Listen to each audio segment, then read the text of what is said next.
Welcome back to another episode of the Casey Campbell podcast. Casey Campbell, of course, here with you. And we are pleased to be joined by Robert Hight, who drives the AAA of America funny car and is also, of course, the president of John Force Racing. How's it going, Robert? Doing good. Thanks for having me. No problem. We were just talking in the beginning. This has been a long 11 months for you guys, and you just announced that you would be back when the NHRA season begins at the Gator Nationals out in Florida.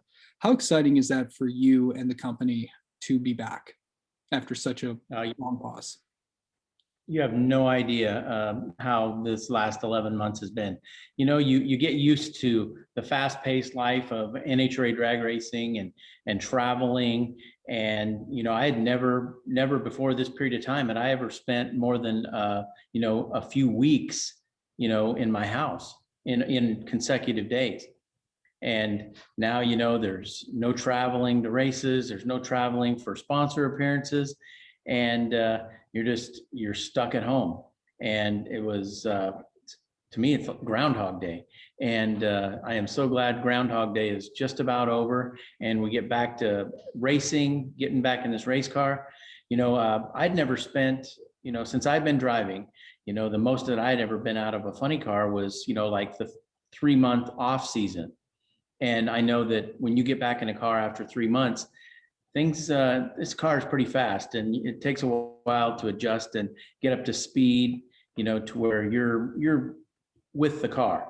And, it's now coming on a year since we raced in Phoenix, and I can't imagine what this thing's going to feel like. It's going to be a rocket ship, but I can't wait. Yeah. So what went into, when NHRA did come back from the pause, teams, of course, Coletta came back, Schumacher came back, you guys did not. What went into that decision to not return to the season last year? Mostly financial. These race cars are very, very expensive to run. And, it wasn't going to work out for us with, a limited number of races. And, at the same time, I don't feel that our sponsors, that they would have gotten their money's worth. They pay big money to be on the sides of these race cars, and we've got to do our job to deliver and make sales for them. And when you're doing it in front of a limited number of people, if not any fans, they're just not getting what they spent. So it made the most sense for us. It was a very, very tough decision. I'm hoping that 2021 is going to be a more normal year and we can get back to doing what we do, because NHRA drag racing is really all about the fan experience and them coming in the pits, getting the autographs, watching the teams work on the cars, turning them around, rebuild them in less than 50 minutes. And that whole kind of experience wasn't going to be there. So the sponsors love that interaction that we have with the fans. So it just made the most sense for us.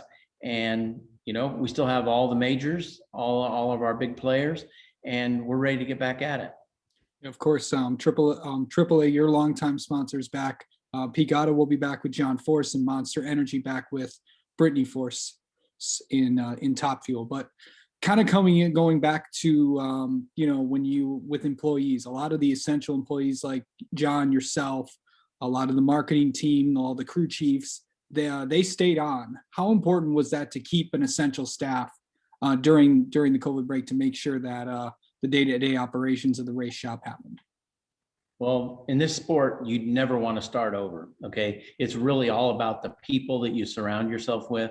That's how John has done such a good job of, putting the people around him to win championships. You don't do it, with new people every year. You've got to have your core group of people and the leaders.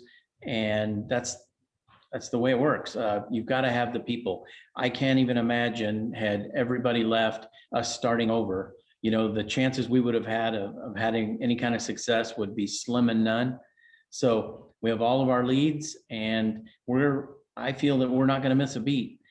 Really kind of bummed that we didn't get out there last year and try to defend the championship. I won it in 19, and a goal of mine starting last season was to become, the first funny car driver since John Force back in the 90s to win multiple championships consecutively. Didn't get to do that. So I guess the way I'm looking at it is I won in 17, I won in 19, 21's another odd year. Might as well win again, right? Yeah, I guess so. I know it's going to be a tight few weeks for you. I know you and John are heading down to the shop in Indianapolis to take a look at the rest of the cars and see how they're all doing. What's that? And then of course you guys are going to be testing as well. What are the next few weeks going to be like for the race team heading into the Gator Nationals in next month in March? I think it's going to fly by because, we're finally getting back in the groove of everything, getting to Indianapolis and, being around the cars and the teams and, just the normal stuff that we took for granted for so many years. It's going to be back to normal. And, when things are normal, the time flies and, it won't be long. We'll be back in these cars in West Palm Beach, trying to, get combinations to where we can roll into Gainesville and, win the race. That's our goal. So can't wait to get back with the teams and just the everyday racing. That's what I really miss the most. And since you guys left, lot has changed in the NHRA. But the biggest one is the new title sponsor. Of course, Camping World came on midway through last year after the previous sponsor left. What is it like to been with Camping World? Have you or John had a chance to talk with Marcus Lemonis or anybody over there? And how exciting is it to have them on board? Oh, it's very exciting. That's a big company. And, they're no stranger to racing. They've been in the NASCAR series and, it really fits our fan base. There's a lot of fans that come to our races that love the camping experience. That's what their one big time of year that they get to take some time off work, get their families together, camp, watch some drag racing. And so it's a perfect fit right out of the box. And, we're with Jayco also, who makes, travel trailers and RVs and motorhomes, and they're actually sold in some of the Camping World outlets. So it's a good fit. It's a good fit for that company. And, I love camping too. I would much rather go to the races and camp there rather than go to a hotel. It's so nice just being at the track and staying out there. So, and I go to Camping World all the time.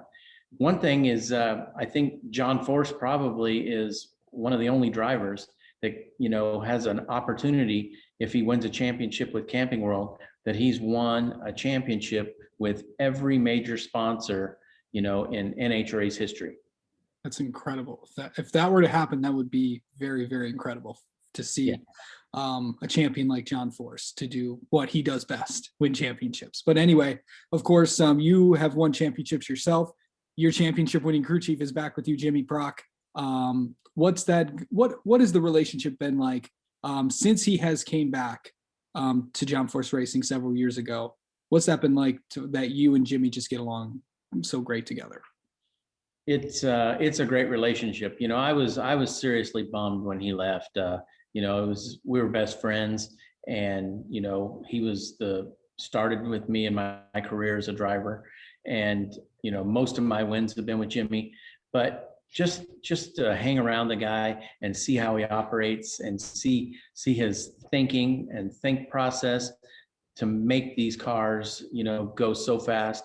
Since he's been back, we've won 2 championships together, set both ends of the national record. And I'm pretty sure that, in the time he's been back, no one's won more funny car races. So, I feel that we have a lot of unfinished business to do. We do have a great team along with Chris Cunningham. And it's not, I don't even look at it as work. Yes, it's a business, but man, this is fun. This is a lot of fun to work with these guys and, all pull in the same direction, and we all have the same goal. At the end of the day, you got to win. And Jimmy's son Austin's going to be a test driver for you guys this year. What's that going to be like having his expertise? I know he's ran some Top Fuel in the past, but he's going to be a test driver for you guys this year. Yes, he is. He's, you know, he was the rookie of the year, his, you know, first and only season that he raced full time, and really did a great job. So we got to work on getting him back out there. You know, we want to have 4 cars, and in the meantime, he is going to do some testing, but he's also going to be, you know, doing the superchargers on my car. So he's still going to be working with his dad, and you know, it's one big family. Yeah. And of course, Chevrolet is back with you guys as well. And of course, you've had a very successful relationship. I'm sure you and John have talked to Jim Campbell about the expectations for the season. What's it like to have a manufacturer support like Chevrolet? And talk about what Jim has done for you guys. Oh, Jim Campbell's the best. You know, since they've come on board, you know, we've set the records, and you know, a lot of that has to do with the engineering behind, you know, that we get from Chevrolet. You know, the aerodynamics and everything. They make this possible for us to go out and run quick and fast, and they're just a great group to work for. Love all the new cars. You know, just that new Corvette, that thing is amazing. And just to see, you know, all the hard work that they put into the racing. And, you know, they've really, you know, over the last few months worked hard in NASCAR to get that program turned around. And, you know, with Elliott winning the championship, you know, I feel Chevrolet's in a good place in motorsports, and we got to hold up our end of the deal and do some more winning for them. Sounds good. All right, Robert Hight, thank you so much for taking a few minutes to talk with us, and good luck when the Gator Nationals finally get out there. And I'm sure everyone's going to be excited to see John Force Racing back on the racetrack. We can't wait, and look forward to seeing you at a race soon.